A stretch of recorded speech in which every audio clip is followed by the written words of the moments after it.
जय माता रानी भक्तों, नवरात्रि करेगी।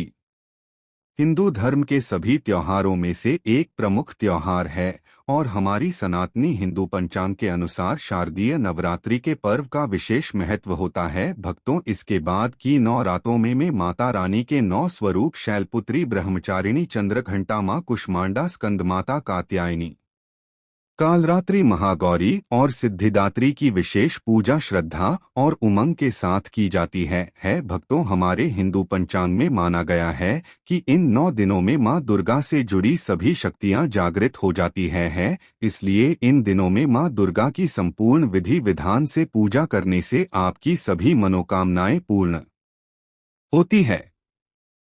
भक्तों, सच्चे हृदय से कमेंट बॉक्स में लिखें, जय माता दी। माता रानी आपके सभी कष्टों को समाप्त करे रहे हैं, आपकी झोली खुशियों से सदैव आभारी रहे। भक्तों, नवरात्रि का महापर्व 9 देवी भी अर्थात 9 कन्याओं को समर्पित है। कन्या पूजन करने से हमारी समस्त पीड़ा दूर होती है, दुख दर्द दूर होते हैं, हर कष्ट दूर होते हैं, गृह क्लेश हमारे जीवन से हमेशा के लिए दूर हो जाते हैं। यहाँ तक कि पितृदोष, राहु दोष, मंगल दोष, कालसर्प दोष, मात्र कन्या पूजन से शनि से पीड़ित व्यक्ति को राहत मिलती है या सुकून मिलता है, घर में खुशियाँ आती हैं तथा अकाल मृत्यु घर में कभी नहीं होती थी। दोस्तों, आपको बता दें, इस बार माता रानी पालकी की सवारी पर पृथ्वी लोक पर आ चुकी हैं और भक्तों के कष्टों को दूर करेंगे। जब जब माता रानी पालकी पर सवार होकर आती है, तब तब धरती पर फूल खिलते हैं और वर्षा होती है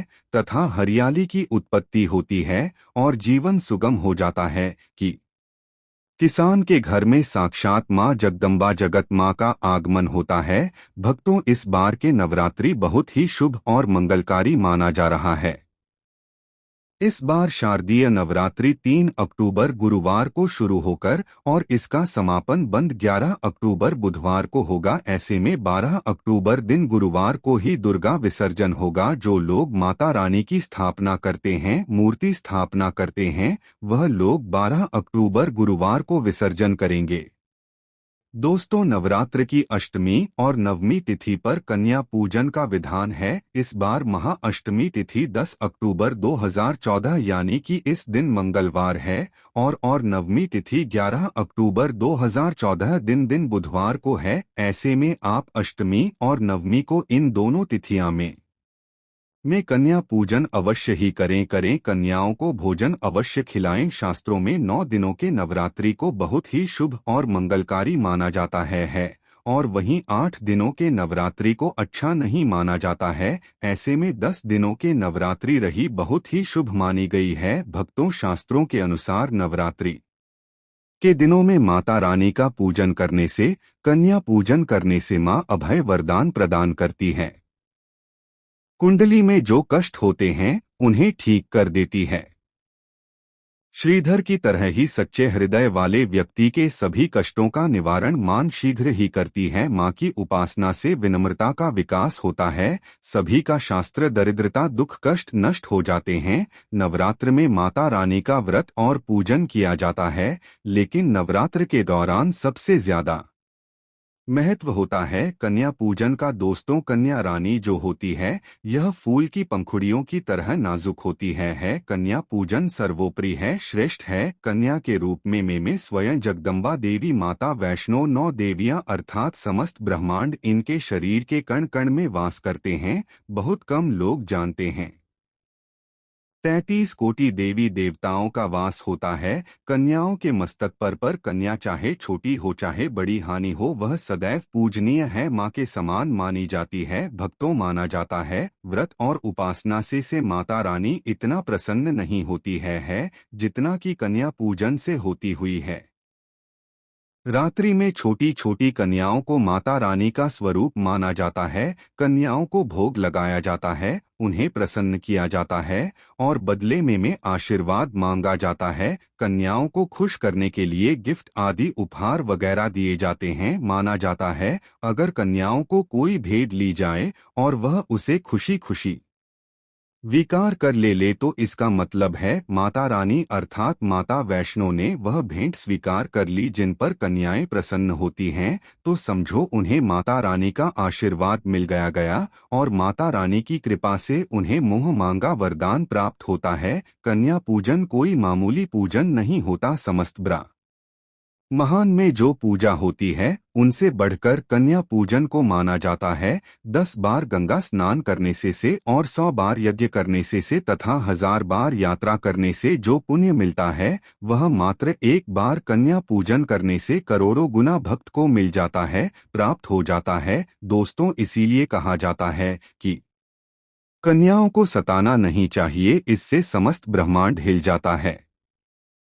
कन्याओं की जितनी सेवा की जाए कम ही होती है। कन्याएं कोई मामूली नहीं होती, कन्या के रूप में स्वयं उनके मस्तक पर विराजमान होकर स्वयं देवी चलकर आपके घर तक आती है। नवरात्रि में 2 साल से लेकर 10 साल तक की कन्या का पूजन होना चाहिए। अष्टमी, कमी अथवा नवमी को कन्याओं के पैर धोकर कर भोजन कराना, उपहार आदि देना श्रेष्ठ माना जाता है, दुर्लभ माना जाता है। ऐसा मौका कभी हाथों से नहीं जाने देना चाहिए। इस दिन जितना ज्यादा हो के कन्याओं को हाथ पकड़कर पैर पकड़कर अपने घर तक लेकर आए हैं। भक्तों, वीडियो में आगे बढ़ने से पहले आप अपनी राशि भी कमेंट बॉक्स में जरूर डाल दीजिए जाएगा। यदि हमारे पास कोई उपाय होगा तो वह हम आपके कमेंट का रिप्लाई में बता देंगे। कोई भी राशि के अनुसार अगर उपाय करता है तो माता वैष्णो बड़ी प्रसन्न होती है और ऐश यह धन प्रदान करती है, माला माल बना देती है। इसीलिए राशि कमेंट में जरूर छोड़े और हाँ, माता को एक लायक जरूर करे रहे हैं, लायक करने में कंजूसी न करे रहे हैं। दोस्तों, कैसे करें कन्याओं का स्वागत। मगर कन्या जब आपके घर आया है तब सभी के पैरों को दूध और पानी से उनके पैरों को धुलाना चाहिए। खासकर मर्दों को कन्याओं के पर आवश्यक धोने चाहिए, इससे मैया वैष्णव प्रसन्न होती है।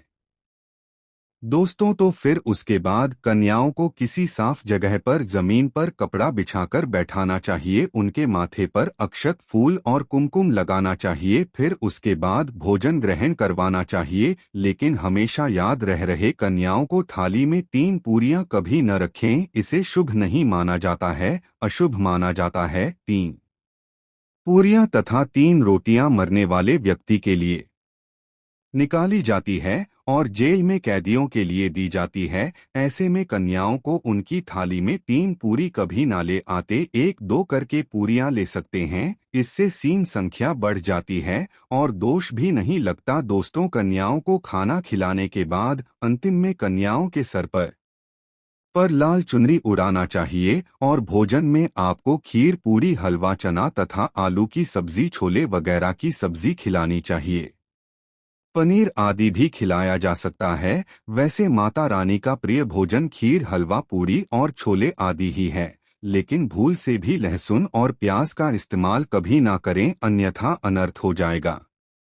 अक्सर कई लोग कन्याओं को कुरकुरे का पैकेट, चिप्स वगैरह का पैकेट खिलते हैं, जो कि घोर अनर्थ माना जाता है, क्योंकि इसमें लहसुन प्याज का इस्तेमाल होता है, जिसके कारण आपका व्रत खंडन हो सकता है, मां दुर्गा क्रोधित हो सकती है। जहां आपने 9 दिनों तक लहसुन प्याज का परहेज किया, लेकिन आपकी एक गलती पूरे व्रत को खंडित कर सकती है। इतना भी नादान नहीं बनना चाहिए कि माता रानी रुष्ट हो जाए और कन्याओं को भी अशुद्ध होना पड़े। बड़े कन्याओं को डब्बा बंद कोई भी ऐसी चीज न खिलाएं आए जिसमें लहसुन प्याज होता है। कई चीजें ऐसी होती है मार्केट में जिसके अंदर लहसुन प्याज का इस्तेमाल होता है।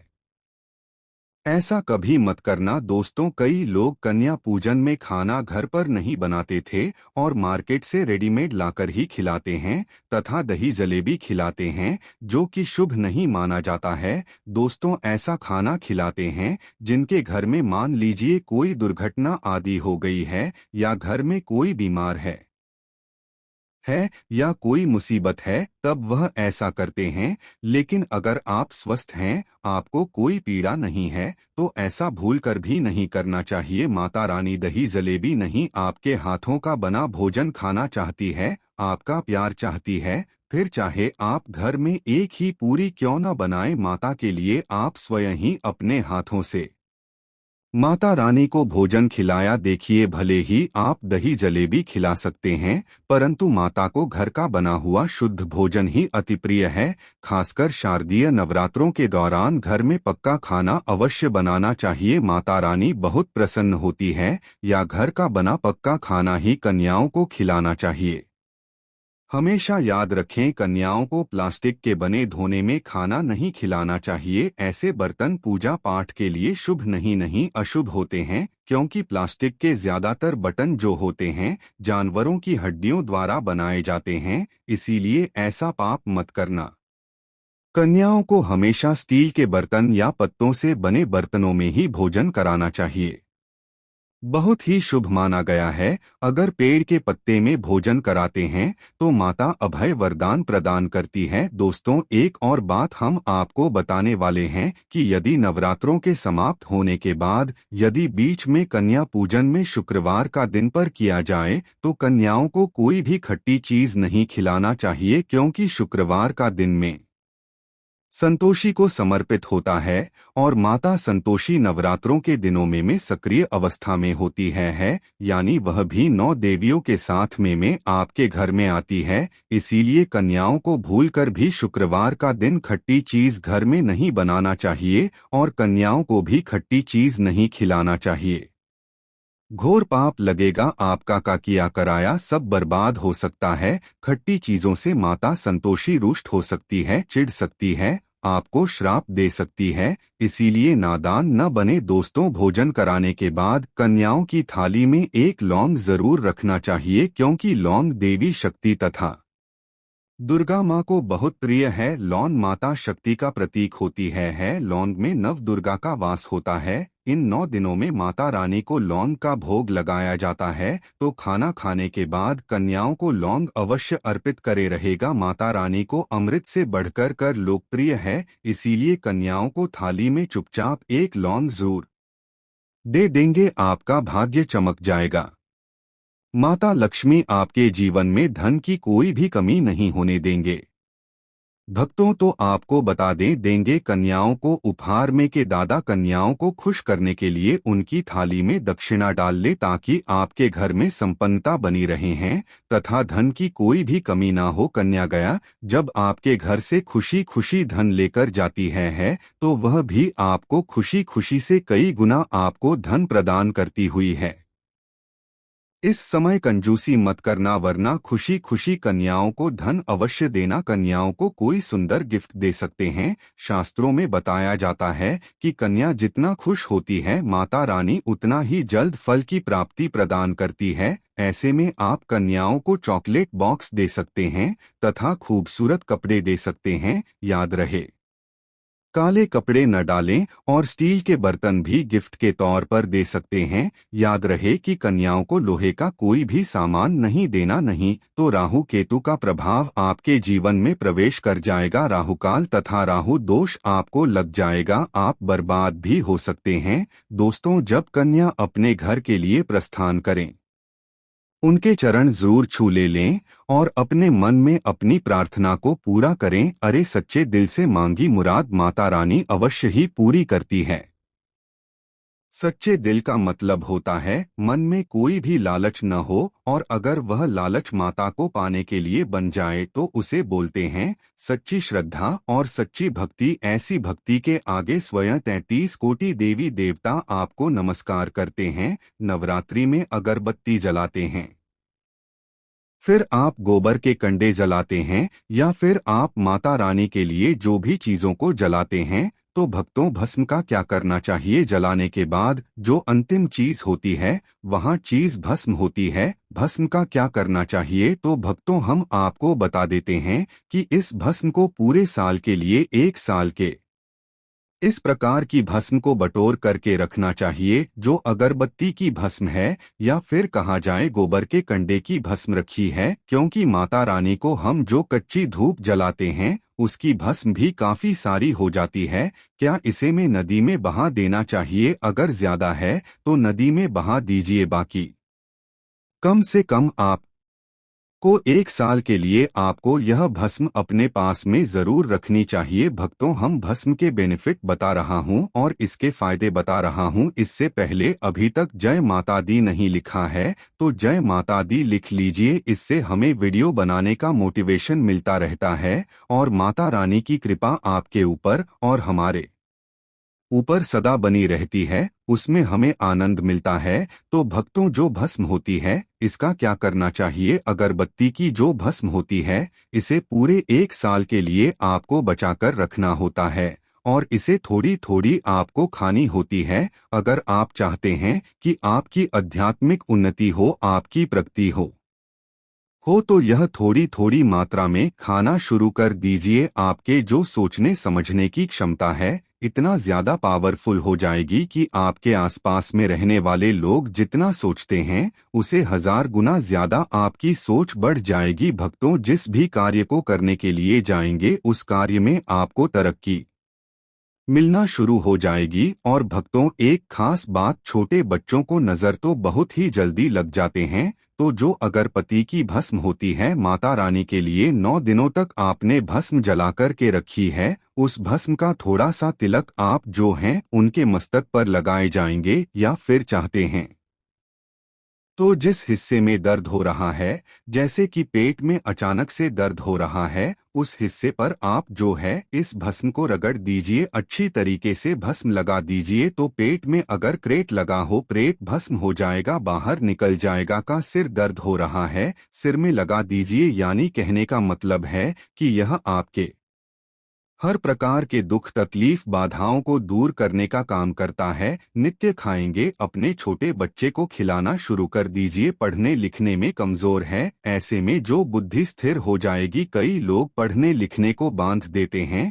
कई लोग किसी की किस्मत को बांध देते हैं। तो भक्तों, इन सारी समस्याओं से छुटकारा आना चाहते हैं तो इस भस्म का के प्रतिदिन जरूर लगाएं। अगर दोस्तों आप इनका तिलक लगाते हैं तो फिर यह अति उत्तम है। सोने पर सुहागा होगा आपके लिए और आपके बच्चे की जो पढ़ने लिखने की जो क्षमता है काफी बढ़ जाएगी। आप जहां भी जाएं आपको भी आध्यात्मिक उन्नति मिलेगी। इस भस्म का जब तक तिलक आपके सिर पर लगा रहेगा कोई भी आपका बाल बांका नहीं कर पाएगा। और भक्तों, यदि आपके ऊपर कोई व्यक्ति तंत्र विकार करता है या करने का प्रयास भी करेगा तब भी नहीं लगता है। हमारे चैनल प्राचीन ज्ञान का मकसद है जनहित एवं जन कल्याण करना। आइए जानते हैं कि ज्योत की बात का क्या करना चाहिए। आप में से अधिकतर भाग हत या तो नदी में बहा देते हैं और अधिकतर लोग हैं यह ध्यान स्थान पर रखते हैं, इससे फायदा नहीं मिलता। दोस्तों, ज्योत की बात ही हमेशा जागृत अवस्था में रहती है। ध्यान से सुनना। जो की बात को हमेशा आप जो है अपनी बाजू पर पहनना, बाजूबंद की तरह आपको इसे पहनना चाहिए। अगर लड़की है तो लड़की से अपनी भुजा में आपको इसे पहनना चाहिए। क्यों पहनना चाहिए? क्योंकि यह कोई साधारण नहीं है, यह साक्षात माँ दुर्गा का आशीर्वाद होता है, यह साक्षात माँ दुर्गा की कृपा होती है, प्रसाद होता है। 9 दिन तक अखंड जलने के कारण यह चैतन्य हो जाता है, इसमें ब्रांड आ जाते हैं।